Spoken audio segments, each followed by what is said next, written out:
Now the second part of direct combination reaction. The other four general rules of direct combination reaction we'll study. Element plus chlorine gives you chloride. Suppose if metal reacts with chlorine, we get metal chloride. And non-metal reacts with chlorine, we get non-metallic chloride. Now again, Fe when reacts with chlorine, we get ferric chloride. Now again we have to understand, this is a very important concept. Why are we not getting ferrous chloride and why are we getting ferric chloride? So again, chlorine is strong oxidizing agent.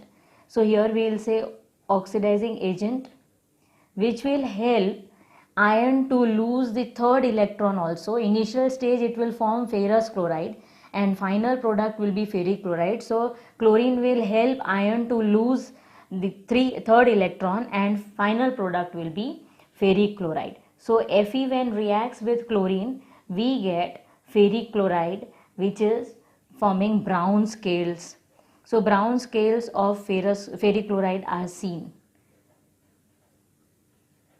Brown scales. All these colors we have to remember for observation. Suppose the question is, what would you observe when chlorine is passed on red hot iron? So you will write that brown scales of ferric chloride are formed. Next is, when copper reacts with chlorine, we get cupric chloride. Again, copper, iron, all these are having variable valency and the final product will be with higher valency. So cupric. So this is cupric. All copper compounds are blue in color.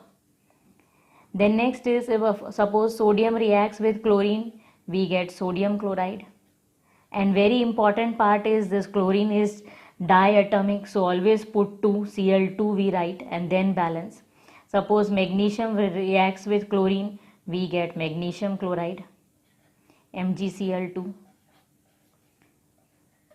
So this is how we have to remember. Now next is a non-metal, hydrogen.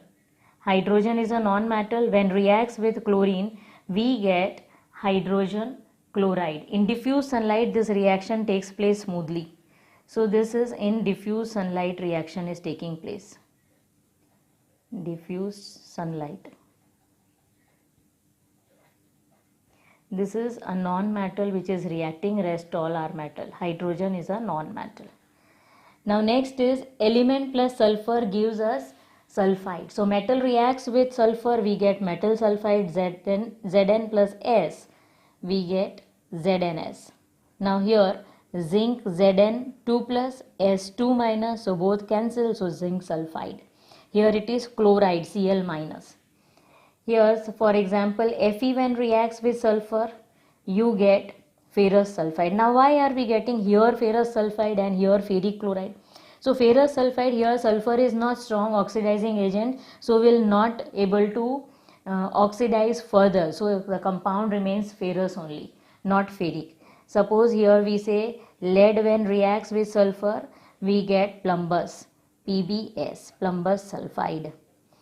Next is when silver reacts with sulfur, we get silver sulfide, Ag2S. Sulfide is 2 minus as I said, and Ag is 1 plus. Now on balancing we will get here Ag2S.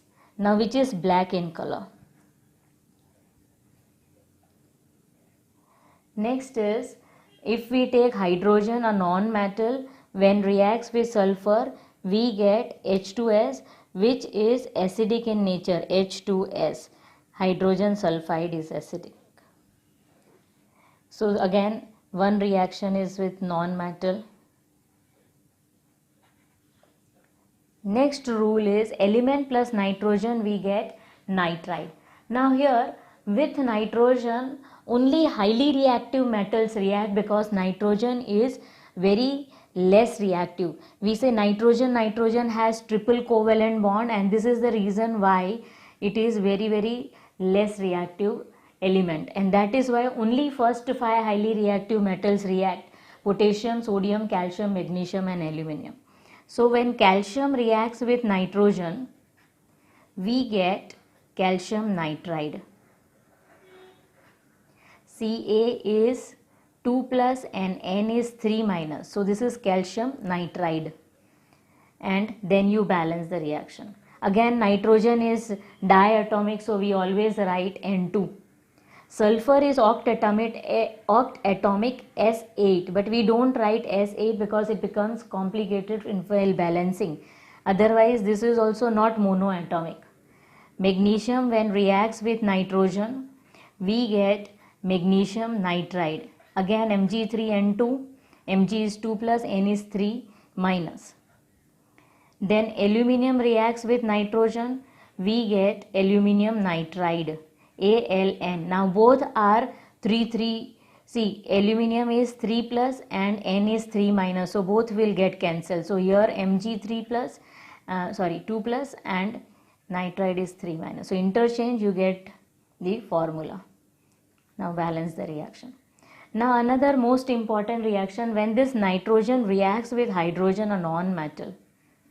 This is reversible reaction and we get ammonia, but there are too many conditions. Here it will react always at 450 degrees Celsius temperature, Fe, finely divided iron particles, as catalyst, and 500 atmospheric pressure.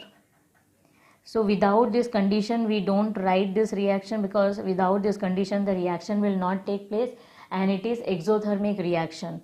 So this sign shows that the heat energy is released. So heat is released, this is exothermic in nature.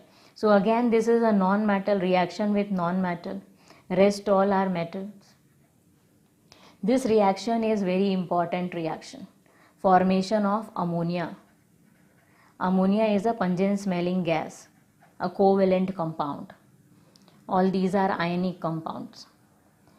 Now next rule is lower oxide further reacts with oxygen, we get higher oxide. Now lower oxide here, like CO, when reacts with oxygen we get carbon dioxide. Now let us understand, already it is oxide, a lower oxide, and this is higher oxide. How lower? It's a lower valency, both having 2, so here the valency is 2 and here the valency of carbon dioxide in this carbon's valency is 4 and here carbon's valency is 2. So lower oxide already having oxygen further reacts with oxygen, so it forms higher oxide. So oxidation of carbon monoxide is taking place.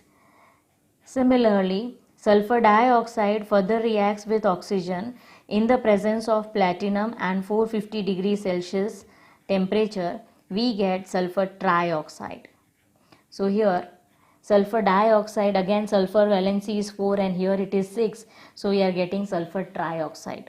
This is sulfur trioxide. This you know, carbon dioxide. Next is, if NO, nitric oxide, further reacts with oxygen, we get nitrogen dioxide gas. Again here valency is 2, here it is 4. This is called nitric oxide, which is colorless, and this is nitrogen dioxide, which is reddish brown in color. Nitrogen dioxide. This is reddish brown in color. Reddish brown gas, nitrogen dioxide. So when two colorless gases react, it gives a colored compound, that is nitrogen dioxide. Now ferrous oxide, when reacts with oxygen, we get ferric oxide. Again you look at ferrous is here 2 and here it is 3, and now balance it. So 4, here 4 and this is 6. So this is ferric oxide, again reddish brown compound, reddish brown substance, or you can say rust, reddish brown in color. And this is lower oxide, further reacts with oxygen, we get higher oxide. So this is our direct combination reaction and the rules of direct combination reactions. Thank you, students.